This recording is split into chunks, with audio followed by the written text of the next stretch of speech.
Welcome, everyone, to Unmasked. Glad you are here listening. I cannot wait to tell you who's with me today. Take a few deep breaths with me. Tune into this moment. Notice where your feet are. Notice how you feel. And then I get the pleasure to introduce Victoria Rout, aka Tori. One of my besties from college who is in New York with me today. That's right. How are you doing? How does it feel? Oh, it feels crazy. I've been in New York a couple of times, and I feel like it's the same energy every time you come in. Like there's something in the air up here. Mm-hmm. I don't know if it's good or bad, but It's something. Because you came from Florida. Mm-hmm. You were in Gainesville. Yep, just last night. So drove to Orlando and flew up here into LaGuardia. Very people-packed plane. Fun times. Guys, she just came for this episode. Can you believe Leaving right after this. No, she's coming in for the weekend. We're going to have a fun girls' weekend, and I'm so excited. Tori and I met in college, as I mentioned. She came in a year after me. We played on the women's soccer team together at Florida Southern College.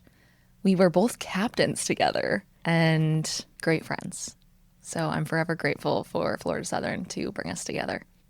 Tori, will you share about your 3 words, which are passionate, confident, and loud? Yes. Passionate has been something that always stuck with me. And I feel like people sometimes think you're too much or you're too passionate about things, and people don't want to show their passion about certain things. Like maybe people are really passionate about a certain hobby and they don't want others to judge them for it, so they kind of tamper it down. But I've always been so excitable about certain things, and I love getting really excited, and I love seeing other people get really passionate about things. So that's something that really I hold near and dear. Confident, you experienced a little bit of it in soccer. I think that helped with the captaincy that we had and being able to lead and stand up and make a speech in front of a room if we need to. I've never really had a problem with that, or public speaking. And then loud, that's just a family trait. I'm not getting away from that one anytime soon. I sensed your confidence from the moment I met you, and I so admire the energy and the excitement you bring to so many things in life, simple or complex and large. It's really fun when someone gets excited. I want to talk about loud a little bit because I think that can have a negative connotation, and I've had guests and other people I've spoken to who have a hard time with it. Have you ever had a negative experience with that? Absolutely, yeah. You know, when you walk into a room, let's say you're always going to notice the person who's loud, and you're either going to appreciate it or you're going to be annoyed by them. And I've experienced it too. Like, this guy needs to take it back a little bit. But I think as far as with being loud, I've always said what I'm feeling. And I think it's been a big learning curve to learn that not everybody wants to know what I'm feeling all the time, or my opinion or something. Or maybe I think that whatever I'm doing or whatever we're doing should be taken in a different direction. I'm going to let it be known. And sometimes I think I needed to learn to, instead of lead, I needed to learn to follow a little. That's what my dad would always say. He's like, you can do the whole leading thing. You're really great at that, but you need to learn how to be a good follower. So I've run into trouble with that, with being loud, and I'll let you know. Mm-hmm. If it's not on my face, you're going to hear me say it. So turning back to soccer, it was great. Everybody on the other side of the field, on this parent stand, could always hear me. I think it might have been your mom or something on the sides, or maybe it was one of our other teammates' parents. Like, I could always hear you over there when you're cheering us on. Oh, yeah. Every time. Usually I would tune people out if I was playing or in a practice or in a game. I tried really hard for you to not be able to tune me out. I would say you were pretty successful. Tell us what position you played and anything else about the approach to collegiate soccer, building up to that. Sure. Well, I started playing soccer when I was 5, maybe, like one of the little peewee leagues. Mm-hmm. Stuck with it. I moved around a little bit as a kid. I was a military brat and always played soccer or was always on some sort of team. So I moved into the goal when I was 8. I played goalkeeper for 14 years out of the 17 years I played soccer. And it was really a fluke as to why I went into the goal. It was more like, when you're young, they just shove whoever wants to go in. And then I did okay, so they kept me in there.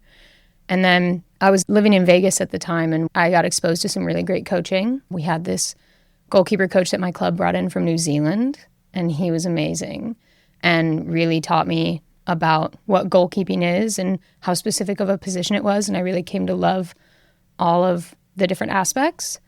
And then moved around a little bit, continued to find different teams, and eventually ended up in Panama City, Florida, where I was playing club, but Panama City is kind of a small town. So rumor had it, if you wanted to play college, you had to go to Atlanta to play in the ECNL league. And I've had a regular old family. Like, my family was not driving me to Atlanta all the time. My mom was already sacrificing so much to take me just to Tallahassee or to Gainesville for games. So ended up just doing some college showcases around, and Florida Southern was at one of them. I'm pretty sure one time when I was getting recruited, we lost a game like 11-0. I think Paul was there. I'm pretty sure I was in goal for the whole game. Like a ridiculous scoreline for soccer. But I'm pretty sure I was either already committed or something like that. We had like no defense that game, and we were just getting hammered by this like team we shouldn't have been playing. So wow, that was not a great point to leading up to soccer. But as far as being a goalkeeper, it's a very individual position in a team sport. Everybody would always say if you get scored on that it goes through the whole team before it gets to you, but I just don't believe that. There's always something everybody can do better. And for a goalkeeper, I'm like, wow, I really stepped a little too far or not enough, and now the whole scoreline, the whole game's different. It makes me think about sometimes how infrequently you would see the ball in the goal. If we were playing mainly in the middle of the field, or if we were dominating for a period of time and we're always like peppering the other goal. And then to have to be on it in a split second when maybe you haven't moved or been in the game for a long period of time. What is that like? It's almost mental focus. You have to stay 100% in the game. And, you felt it when you step on the field. You're completely zoning in and you're tuning everything out. And it's the same way in the back. But I always liked it because I could see everything. So, when we came off for half and we were talking about how the game went, I'm like, well, our left wing is shifting this way and then it's exposing this right side because I can see it all from the back. That's where I think me being loud came in to help me, because I would let myself be heard from the back. Mainly just communicating with the defense. Like, almost I'm talking to them to give them what I see as much as I need to stay engaged. But then as far as on the body goes, I'm standing still and then all of a sudden you have to be on it. I think it's just there's adrenaline pumping through you the whole time. Yeah. So when you're playing, the adrenaline is pumping through you and you're moving and you don't really feel it as much. You just feel that high of being out in the game. And for me, it's like it's all pent up to the one dive that you're going to make potentially. Wow. So every now and then you would catch like your mental focus slipping or something. And I remember so many little daydreams being back in the goal. Like when you're just killing it, everybody's like, oh, well, that's a good thing that you didn't do anything in the game because that means your team is winning. And that does mean my team is winning. It's not a good game for me if I'm getting hammered. But it's also, I play my position more when the ball's down there. So it's like a give and take. When you would watch teammates playing on the field, passing the ball around, trying to score a goal, and it ain't happening, did you ever have the feeling of like, oh, I want to get out there and just do something about this? I don't think I was ever like, I want to get out there. Because in high school, they put me on the field, like up at left wing one time when we were winning 7 or 8-0. And I rolled my ankle and sprained my ankle when the ball was on the other side of the field. Like, I was not anywhere near it. So I didn't want to personally be up there because I'm like, okay, I'm not going to do a better job than you. But we had a disease at Florida Southern where we could not finish some crosses or like, oh my gosh, we could not separate yourself enough from the defender to just get a shot off, or people are looking for this perfect angle to shoot and nobody could just try and take a shot. Like, our shot count was probably so low and our shots on goal were so low. Yes. So in the back, it would definitely be frustrating when I'm like, you need to lay your body on the line to get that. We had a couple girls that I think didn't like to fall on the field. And I was like, you lay yourself out. We had one teammate that just went on a rip while I'm in goal. She was a defender. And the ball got played and she runs all the way up the field and finishes it. And the celebration when you're alone, it's like you're jumping up and down in the back. And like, I didn't know how to celebrate back there. Sometimes I would run up, but then I just had to run all the way back. If I that's like, a lot of work. Ran up to go celebrate. That's always such a funny point. Like, how do you celebrate on your own when your team just scored this goal and they're all up there 90 yards away? I'm like, I'm supporting you from right here. I would love to go look back at some film to see like what your individual celebrations were like. Like, if you're ever watching a pro match, sometimes you'll see all of a sudden the team's celebrating like, yeah, and then ping, comes in the goalkeeper because they just want to be a part of it. Or I remember I used to love Hope Solo. And I would watch Hope Solo, and she would just give like a little fist bump. That's right. Yeah. She's so calm, cool, and collected. Yeah. But I was not calm, cool, and collected. Hey, that's okay. To each their own. I gave a presentation recently, actually, to a softball club of young female athletes who are within the high school range. One of the key aspects of the presentation was all around failure and fear of failure, because in softball, failure is massive. I mean, in every sport it is. However, so much rides on a single at-bat in a softball game.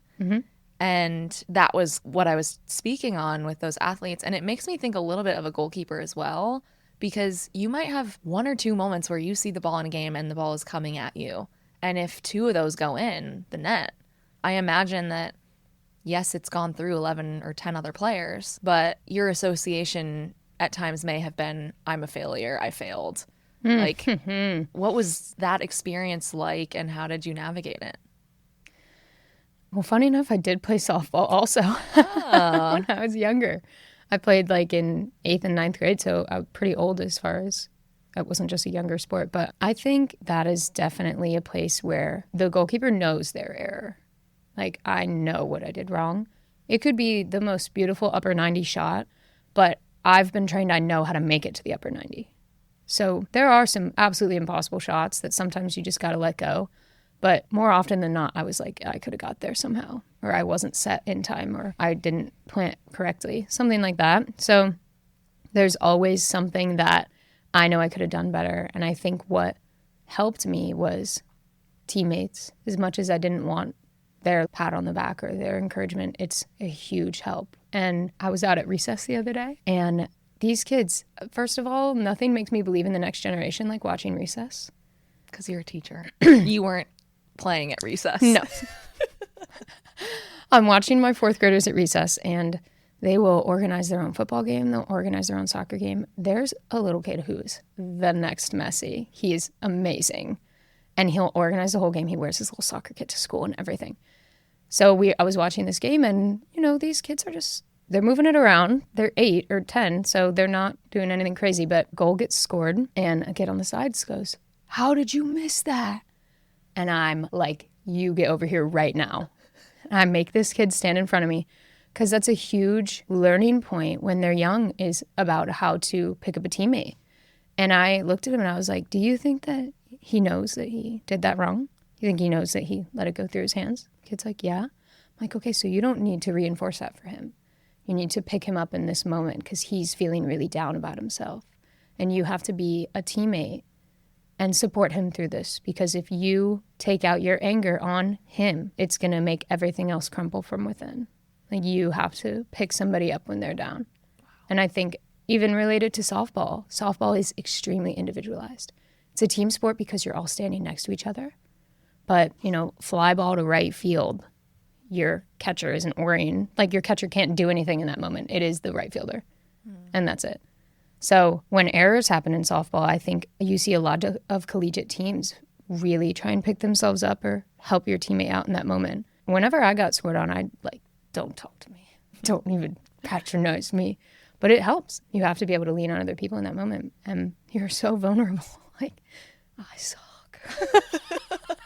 Somebody take me out." So true. Man, those kids are so lucky to have you. That gave me shivers just hearing that story with those young kids. Honestly, those are moments when I'm like, I so believe in teaching. And, there's moments, yes, so-and-so finally learned how to long divide. Finally did long division correctly. But the moments when I take somebody aside at recess, I think, are what give me the chills the most. Like, I can be brought close to tears for no reason. I'm just talking to this kid about a soccer match. But I like taught him how to do a throw-in earlier. I was like, your throw-in right now that led to the goal was illegal because you lifted up your back foot.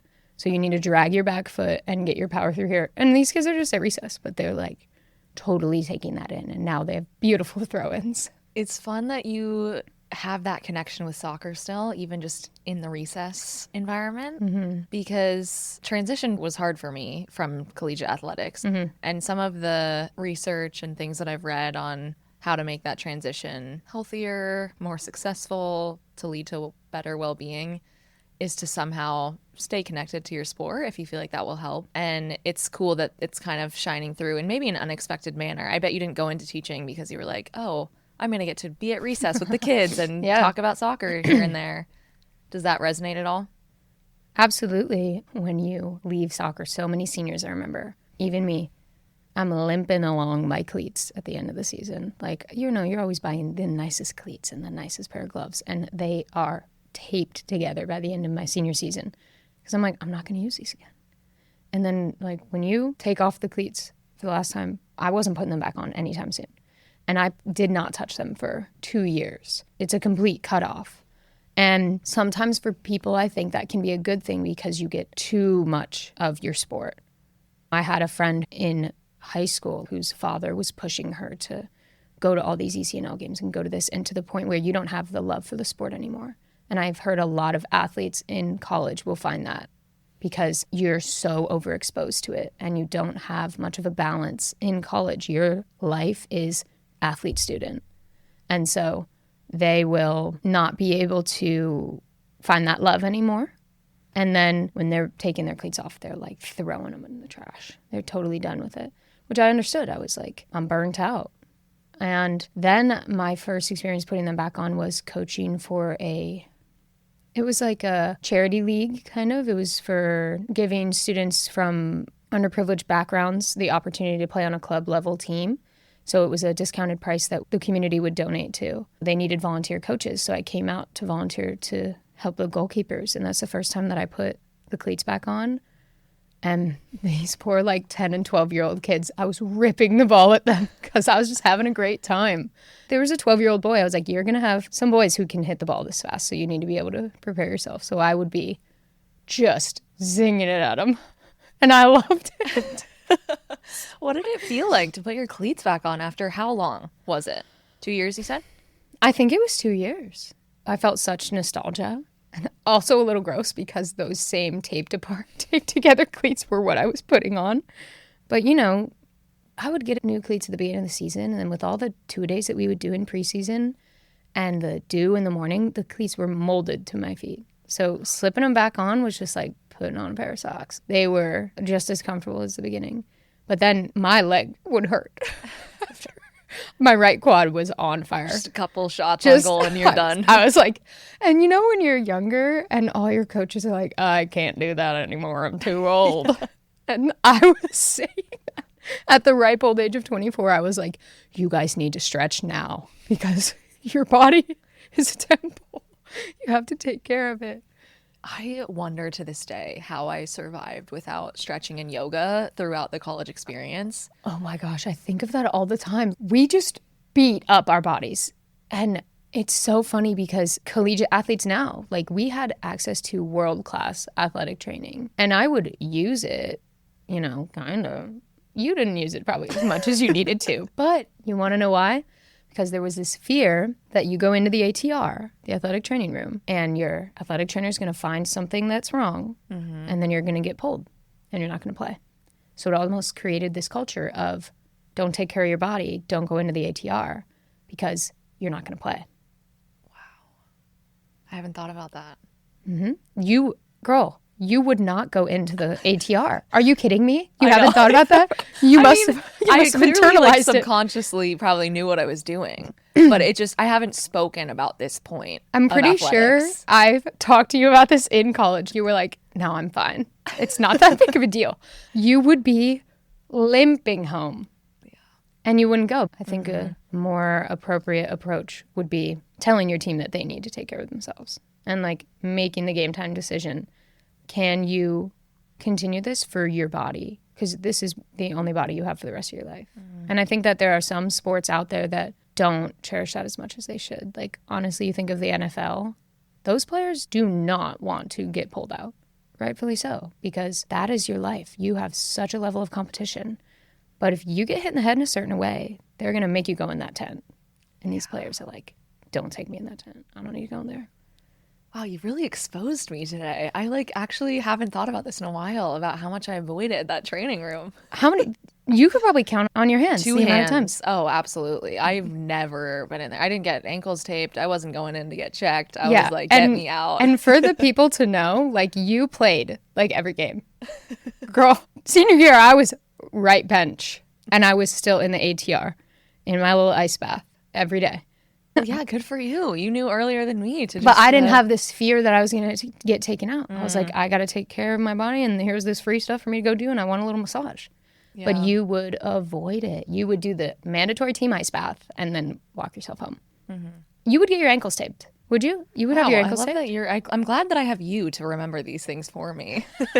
I would get them taped if there was a legit thing that was stopping me from playing. I would probably go in there and be like, hey, my ankle's okay, but I would do better if you would tape it rather than frame it from like, oh, my ankle hurts and have it investigated. Mm-hmm.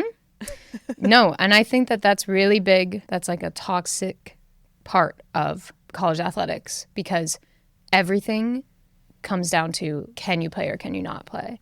And if you have the leadership that's going to emphasize the importance of taking care of your body, they're going to be like, you know, we would get told to roll out, take care of yourself. Our senior season, we had 3 ACL tears in our 3 preseason games, one after another. And it was scary. It's like you never know who's going to go down next. And ACL is a season-ending injury. And we had a senior who tore ACL. She's done. And so taking care of your body when you're young and when you're 19, 20, you're like, I can walk this ankle off. It's not that big of a deal. Will your play be affected? Probably not. Your adrenaline's going to pump. You're going to probably take some ibuprofen before the game. And it's such a toxic part of student athlete.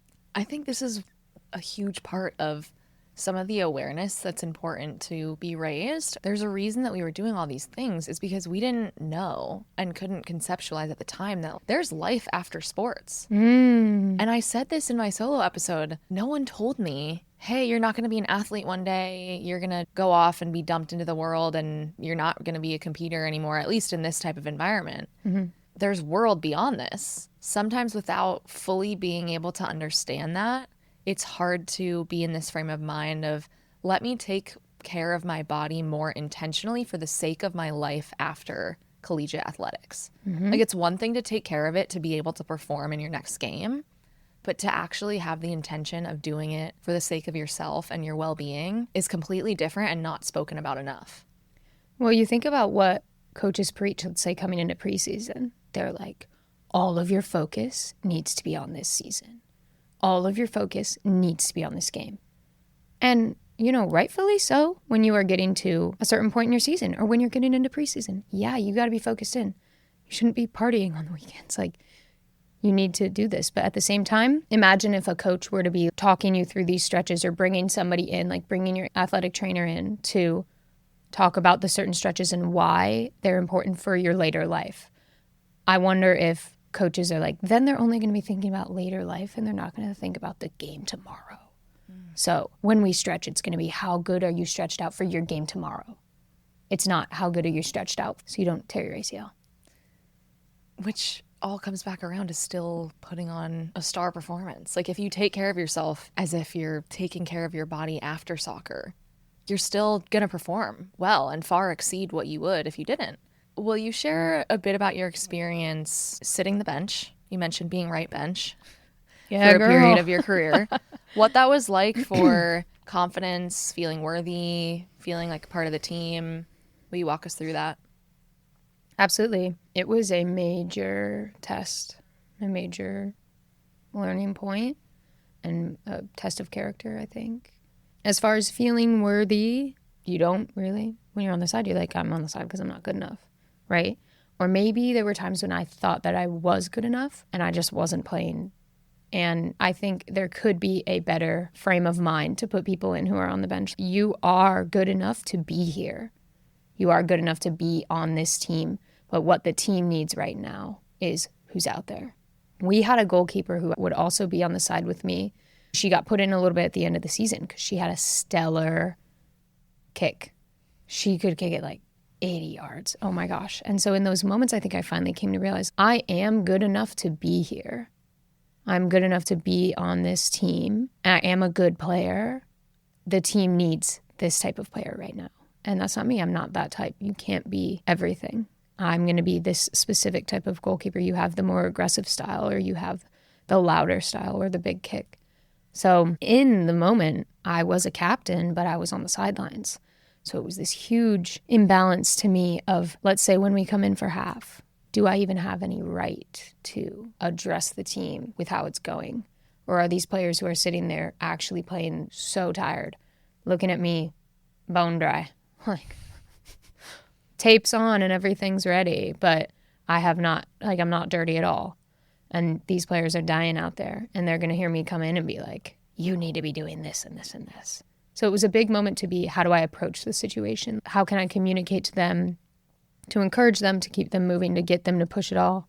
Because you have to leave everything out on the field when you're playing, especially in a game like soccer.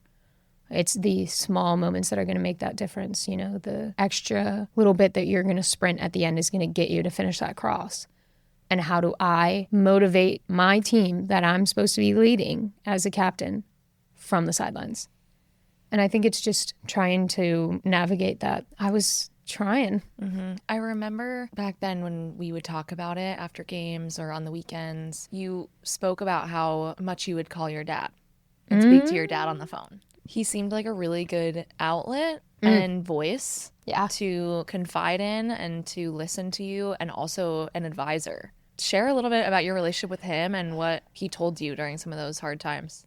Mm-hmm. My father is really who taught me how to be a leader in really minute ways growing up, and instilled these practices on me. How do you approach a conversation? How do you say this?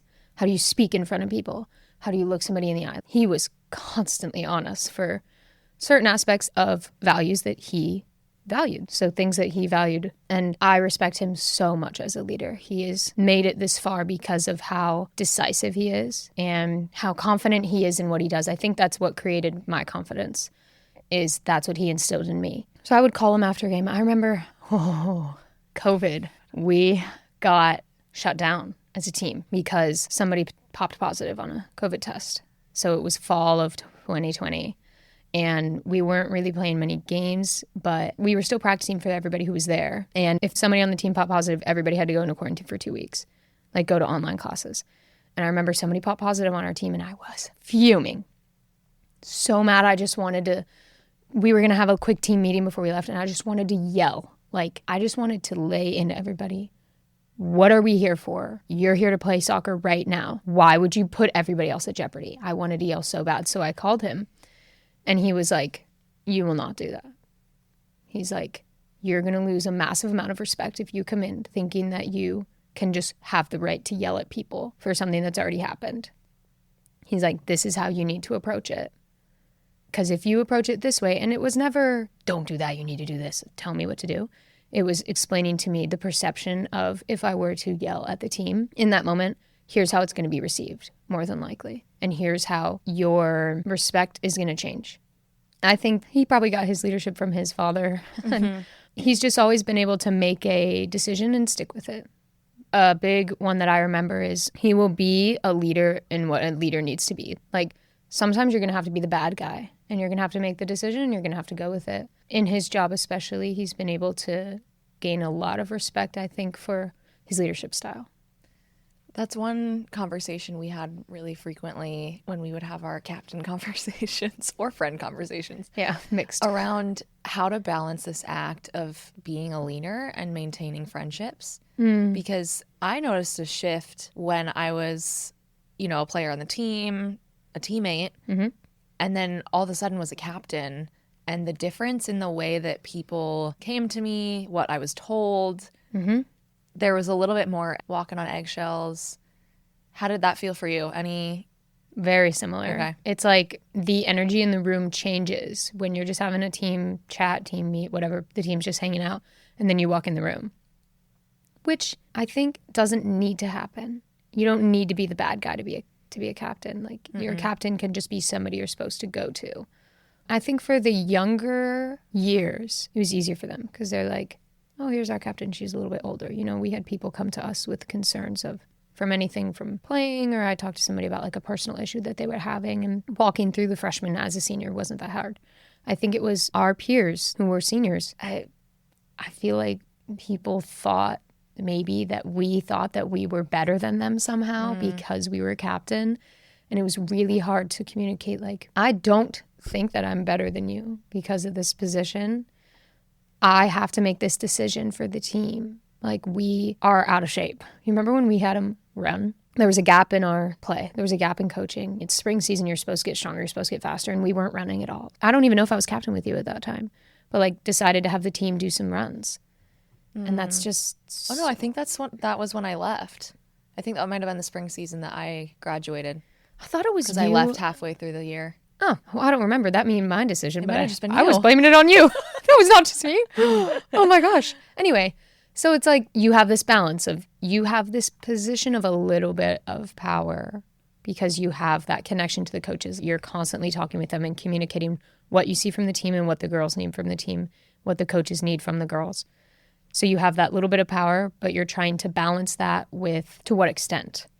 So our team's out of shape. Our team needs to run, and we have no coach who's going to do it right now. Okay, it's our job to do it. Was it really our job? I don't know. So I think it's just walking into a room in the relationships with peers. I think it's also growing up. We're still very young. Like college athletics, you're still very young. And so on pro teams, let's say the U.S. Women's National Team, you have captains on the team. I think Lindsay Horan's a captain right now. I don't think that she gets any less respect. I think she has so much respect for her leadership, and the team is mature enough to know she's our captain and you have to respect that, but she's still a teammate. It was balancing that. Like, I'm still just the same as you guys. I just have to talk to the coaches more. Do you feel like you knew yourself while you were an athlete? Did you know who Tori was at the time beneath your captaincy and beneath being a goalkeeper? Like, did I have a sense of self? Yeah. Yes. And I think that comes back to confidence. I always would go to bed being like, I just want to be able to fall asleep knowing that I think I did the right thing. I think I made the right decision. I think I did what was right for the team or for what we needed, whether it was a make me the good guy, make me the bad guy decision. So I think that I had almost that extreme sense of self that you have when you're young. Like, I know who I am. I'm so confident. I am making these decisions. I'm so grown. And it's almost like afterwards, I was like, did I really know who I was? Like, if I was in that same situation, would I do the same thing again? I think I would, to the best of my ability. A lot of the decisions that we made are the things we did. So I think I had this sense of self. But when you're playing, it's tied a lot to how you're doing. It really is. I think those questions that you mentioned asking yourself before you would go to bed at night can be a really important tool for people to hear. At the end of the day, after a game or a practice, asking yourself, like, did I show up as my best? Did I prepare as well as I could have? Am I happy with what I said? Those types of things. Did I respect myself? Did I respect my teammates? Are all questions that can bring you back to who you are as a person and why that matters the most. Yeah, and you need to have that self-reflection. It's so easy in the athletics world, going back to blaming your teammate. It's so easy to be like, man, we didn't do this. I did everything that I could, whatever. But what can you always do better? To a degree. You can't beat yourself up over losing this whole game because you played bad. But you know the down in the dumps that you get when you have a bad game? You're not getting out of that anytime soon. Like, loved ones, stay away, you know, leave me alone. But I think it's so important to realize that you're not going to always have your best game. You're not going to always feel like you did your best, but you have to give yourself that grace. And your coaches have to allow you to have a bad game every now and then and have that confidence in you. Because when your confidence is starting to waver, it's other people around you in a team sport that are going to bring that up. Oh, yeah. So real. What is something high school Tori would have benefited from hearing approaching a collegiate athletic environment that other goalkeepers who may end up in that world could also benefit from? Wonderful question. First of all, in high school, if I'm talking to a high school me or just a high school goalkeeper player, you're probably trying to get recruited, which is a awful process. You're constantly feeling like, oh my gosh, I'm so lucky that somebody's talking to me right now. Oh my gosh, like I'm going to try and go anywhere, and trying to find that sense of where you're going to fit best. I think I would probably try and tell somebody to take care of your whole person, your mind and body. You need to take care of your body because you might not feel how well the stretches are helping your hip flexors right now. But girl, your hip flexors are going to hurt later in life. And, maybe learn how to land a little softer on the knees. But finding that balance. And I think that's what I loved about D2. So I feel like we had a pretty good balance of personal life and college soccer life. Because when the season would be over, we had good time. Like spring was pretty open. We would have practice once a day or whatever, and then you could do what you wanted. So finding that balance to anybody who's going in, it is okay to be all consumed by something and to totally throw everything that you're in to it and put it all out on the line. But you have to be able to find the people who are going to support you. You need to take care of your body. You need to give yourself that grace. You need to forgive yourself when you have a bad time. And you need to be your number one fan. What a way to end. Tori, passionate, confident, and loud. Thank you so much for being here. I am so happy that you are in the studio, that we're together, and for all of the wisdom and your story that you shared today. Love it. Happy to be here. Thank you, everyone. This is Rachel Peck. You've been listening to Unmasked, a Beyond Worthy podcast.